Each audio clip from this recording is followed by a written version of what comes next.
Hello, in front of me I've got Motorola Moto Edge 20 Pro. In this video I'll show you how to connect headphones to this phone. In the beginning, make sure that your headphones have USB-C cable. Then simply take your headphones and plug them into the charging port.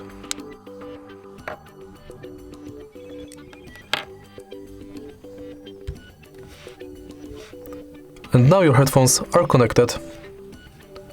Let me just play something for you.